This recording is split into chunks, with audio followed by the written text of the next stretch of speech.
Yo, what? You just found out the holy grail. This is so much dopamine. Bro, this has to become a habit. This is how we cover up this feeling. Boom! What's going on, YouTube? Welcome back to another episode of Don Uncensored, a channel where I give you guys my tips, tricks, and even some of the knowledge that I gain as I go through my self-improvement journey. I think another thing that a lot of people don't talk about, especially in the world of habits, is how a lot of the habits that you have, right, are linked to some type of trauma. So today, what I want to do is I want to visualize and actually give you guys, paint you a picture on what I mean by this. So first of all, you have your habits, right? What are habits? Habits is a habitual things you do. Now, there's conscious habits, there's unconscious habits. We do habits a lot because a lot of the times we don't really know what we're doing, right? But in this case, what I want to talk about is how a lot of the habitual things that you have been doing, aka your habits, are actually really deeply linked to the trauma that you have. Now, let me explain this. With a habit being the fact that it is a habitual thing that you do, a lot of the times your habits are directly linked to the trauma you have experienced in life. So, deeper explanation on this would be that your habits help you cover up your trauma. Now, obviously, your habits won't allow you to be able to cover up all of your trauma, but a lot of the times your habits can cover up to, say, 75%, maybe as much as 90%, some as low as 25%. In some type of way, they are actually layering on top of your trauma, making sure that you don't feel the emotion that you felt at that certain traumatic moment in your life, right? So, even deeper explanation for this, let's bring this down, right? So, let's say your trauma would be that somebody in your family just died, right? If somebody did, my condolences to you. I really do hope that you grieve, take the time that you need to. But if not, I pray for everybody that your family members live long, happy lives, right? But let's say, right, one of your family members that you were close to is now dead. R.I.P. Let's call her Aunt Margaret, right? So Aunt Margaret is now dead, right? And let's say you were really close to Aunt Margaret. She was like a second mother to you, right? She almost raised you in a way, right? And now going through this traumatic moment, you have no type of way to kind of metabolize, eat your emotions, be able to understand what they really are. So there's this thing that I like to call, which is called habit roulette, that you go through during emotional and traumatic moments. Habit roulette, you might say.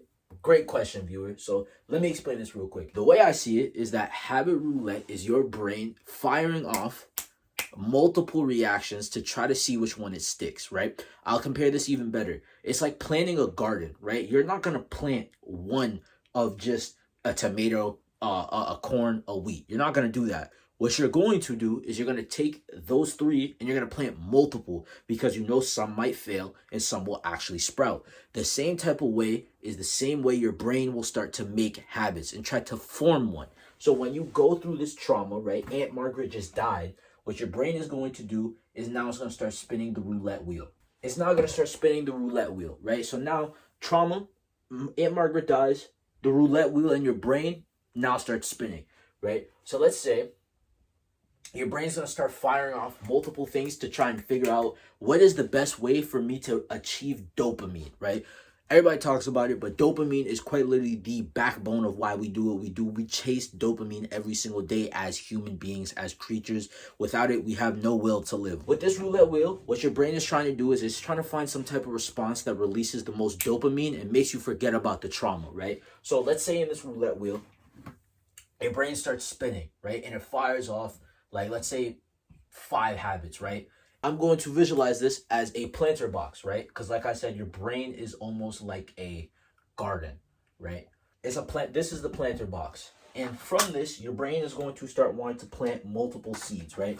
So we're going to draw 5 plants, right? So let's say these 5 plants, right? These are your habits, your roulette wheel spinning. Now it's going off. And from these, now your brain is just simply trying to figure out, what can I do to cover up my trauma so I don't have to experience it anymore, right? So let's say one of them is, let's do a couple of them, right? So let's say one of them is reading, the other one is working out. Let's say the other one is, I don't know, walking. Let's say the other one is like gambling. and then the other one is smoking slash drinking, right? Kind of a 2-in-1, a double whammy, right? So what your brain is now going to do is, as you go through these traumatic moments, right, when you are your most vulnerable, this is when you need the most dopamine inside of you to cover up these emotions that you're going through, right?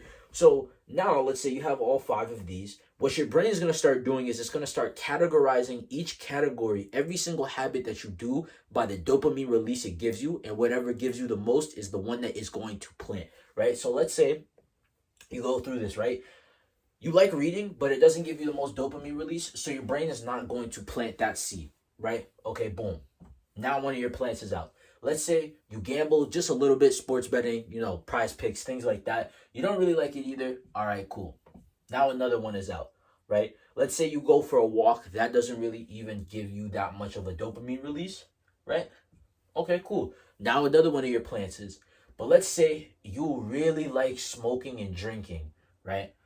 And you like working out too, but smoking and drinking gives you just a little bit more of that dopamine release. Working out is still probably going to get planted, but 9 times out of 10, the seed is going to die, and whatever gives you the most dopamine release, aka in this case, smoking or drinking, is now going to be the one that is going to get planted. You are now planting the seed of smoking and drinking. This is now your habit. This is now your trauma response. Now, going even deeper into that, habits are just trauma responses. That's all they are, right? And to show you what a trauma response will look like, I'm going to create what is called, if you read the Atomic Habits, it's called the habitual cycle, right? This is the way that it goes. So first off, you have your cue, then you have your reaction, and then you have your reward. I know that there's 4, but I like to break it down into 3. So you have your cue, you have your reaction, and then you have your reward, right? What your habit is your habit is just simply a habitual wheel, a habitual cycle that is linked to your trauma that allows you to feel an emotion and get your reward to cover up your feelings of trauma, right? So with that being said, let's say the cue was that since Aunt Margaret died, right? The cue is you feel sad and you feel grief, right? So your reaction is, after going through all of these, 5 habits, this roulette wheel that your brain tried to spin off and it found the one it liked the most, right? Now your reaction is, every single time you feel sad or you feel grief, you're going to pick up a cigarette, you're going to pick up a bong, you're going to pick up a Jack Daniels bottle, whatever it is, you're going to smoke and you're going to drink. What this is going to do is this is going to release dopamine. This releases dopamine inside of you, which then your brain will continuously and always react to as a reward. Your cue is you feeling sad and grief. Your reaction is to smoke and drink. It releases a dopamine. You have a reward. Your habitual cycle is now complete. So, with that being said, because of this trauma that you had, right? This traumatic experience that opens you up, your brain goes through, right? So example, Aunt Margaret, she just died. Your brain goes off into a roulette wheel, and from there, it's going to look for 5 different ways, multiple different ways to figure out a way to cover up its trauma. You pick smoking and drinking. Now going deeper into it, what is actually a habit? A habit is nothing but a habitual cycle that is completed by having a cue, a reaction, and a reward. Plugging this cycle in to this actual situation, Aunt Margaret dies. Your cue is that you feel sad and grief because Aunt Margaret is now dead. Your reaction that your brain came up with from spinning the roulette wheel is to smoke and drink. That then releases dopamine, which then makes a reward, closes the cycle, right? And the thing about this is that when these cycles are made, I like to think of them as plants. Again, your brain, let's go back to that planter box. Your brain is a giant planter box. And in this giant planter box, your habits are like plants. They grow, and over time, they seep their roots in. They allow themselves to grow strong, and they allow themselves to stay steady. Bad habits do the exact same thing, except I don't think of them as plants. I think of them as weeds, right? So let's say you have multiple bad habits. Now, you weren't born with these habits, right? You weren't born with an addiction to porn. You weren't born with an addiction to violence. You weren't born with an addiction to smoke and drink. These were habits that were formed because most likely in some type of way you had some form of trauma that made you respond and spin the roulette wheel and plant this seed to make this habit. Now, the thing about it is that as you go along later and on in life, these things grow like plants. They will grow like weeds. They will literally sink into your brain and become deep rooted inside of your mind to the point where it takes the utmost willpower to resist these habits that you want to do, right? But the thing about them is that since these are so deep rooted and they're so hard to get rid of, if you try and build new habits on bad soil, it's not going to stick, right? The same way if you garden, right? You would know that if you have bad soil, you cannot grow a garden from it. You cannot grow a bountiful harvest from soil that is not tilled and not nutritious enough. The same way you try to make a new habit is the same way that you try and till the land, except you haven't done any of the work to till and feed the land. You are just trying to plant new seeds on top of it and hoping it would grow. That does not work. Let's be honest. You've tried it a million times. The definition of insanity is trying something a million times and expecting a different result. Wisen the fuck up. Do something different. And I'm going to show you what you can do different. Instead, because we now know that habits are just trauma responses, right? You are now going to instead look at these trauma responses that you have, look at these habits and look at them as weeds. Now, instead of being like, oh, it's a weed, I'm going to leave it there because I'm too lazy to pick it out. No, get your ass up, go get a pair of shears, aka go get some healing techniques and go cut this off at the source. Go pull this weed out. It takes a lot of time. I know a lot of you are going to be like, but Don, it takes so much time to do so. I don't feel like doing it. I don't feel like paying for a therapist. Stay average then. Stay like a broke motherfucker. Stay like a 99%er. Stay like that. If you want to, go ahead. If not, if you want to, click off the video. If not, stay here. Thank you. I appreciate you. But if you do want to, what you need to do is you need to go to these trauma responses directly at their source, and you need to fucking pull the root out as fast as possible and as hard as possible. Pull the entire weed out. Pull it out, right? This addiction to porn, right? Let's say now we're going to reverse engineer this. I'm going to show you how you do so. When you find out your addiction, whatever your cue is, when you figure out your cycle of whatever goes on that makes you do your habit, what I want you to do is when you look at the cue that made you feel it, try and think back to a time when you first were introduced to that thing, right? So let's say you're addicted to porn, right? A lot of people usually get addicted to porn or get shown porn when they're like 10 to 13 years old, right? So let's say you're 10 to 13 years old, right? This is the first time you ever figure out about it, investigate about it, right? Okay, cool. Now, what happens to a lot of people when they get addicted to porn is this way. They feel some type of emotion that makes them feel grief, sadness, whatever, right? They go through some type of trauma. They go through trauma, which is now what? Say it with me, their cue. Thank you. You're smarty pants. They go through their cue. Now, after going through their cue, they're now looking for some type of way to achieve a dopamine release to get their emotions back up and to cover up the feelings that they are having. So, what do? Man, I remember when my cousin showed me that video of that girl getting absolutely railed by Rico Nasty. That was kind of cool. Like, I want to watch that again. Now you pull this out. Porn is literally engineered to release as much dopamine as possible in your brain to get you addicted to it, right? We all know this. So when you go through this high level of activity that's going to release a shit ton of dopamine in your brain, what is your brain going to do? Yo, what? You just found out the Holy Grail. This is so much dopamine. Bro, this has to become a habit. This is how we cover up this feeling. Cycle has not been made. Your trauma was now your cue. So your trauma, I don't know what made you feel it, but let's say you felt sad because maybe you were getting bullied at school, right? That is now your cue. You felt sadness. Now, your reaction, because your cousin showed you that video of, I don't know, some shorty getting absolutely railed by fucking Dread or whatever, you pull up the porn site.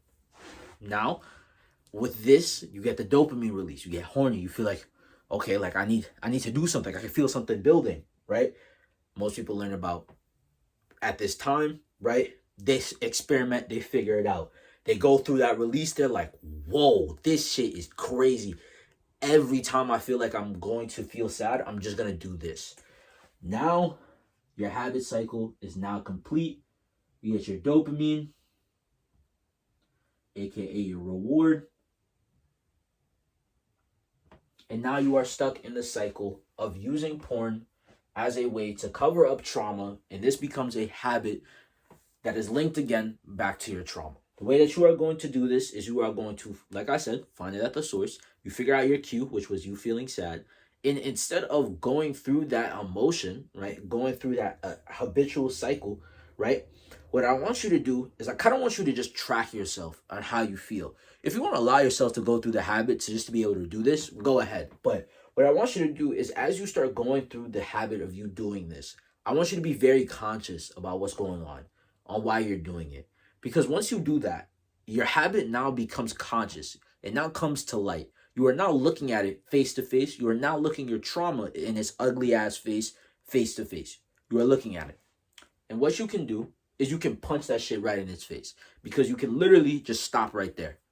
You can just punch it right there.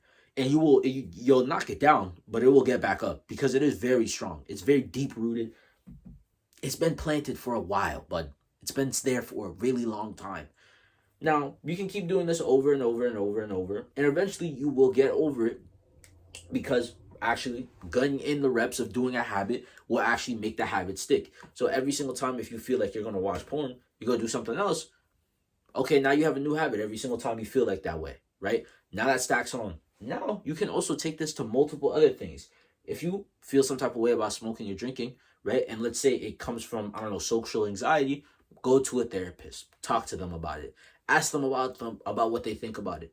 Get another opinion, right? Conquer that trauma. That's what you need to be doing. Instead of running from the trauma, you need to conquer your trauma because your trauma is making you do this bad habit. And your habit is nothing but a trauma response, right? They are linked together. Trauma equals habits and habits equals trauma. With that being said, what you need to be doing, you don't need to sit there and wallow like a little bitch because you are not a bitch anymore. You are a grown man, grown woman. You are a grown adult. Pick your nuts up and figure out a way to fix this. Because guess what? Life will throw a lot of things at you. And if you cannot figure out how to fix something, you will literally stay at the bottom. A lot of y'all wonder why you are at the bottom. I wonder why I'm at the bottom. It's because we have no way to fix things either fast or we have no way to provide value to the problem that needs to be fixed. That is why. Listen, this has been an amazing video. I love y'all, right? Hopefully this video helps you guys out a ton. I had to literally re-record this video because my camera died, so that was fun.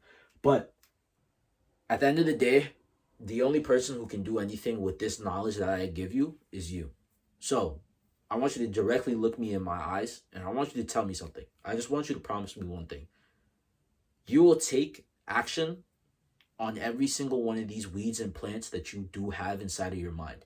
You will figure out what is positive, what is negative, and get rid of the negative weight that you do not need. I want you to promise me that. And I want you to actually stay good on your promise. Because what I want you to do is the next time I release a video, drop in the comments exactly what happened after you started doing the system, after you started implementing this. I want y'all to tell me. I genuinely want to know how you guys reacted to learning this and what you did after putting those steps in and how it made you feel. Listen, I love you guys so much. What I want you guys to do at the end of the day is conquer. Never allow anything in your life to be a hurdle. Conquer it.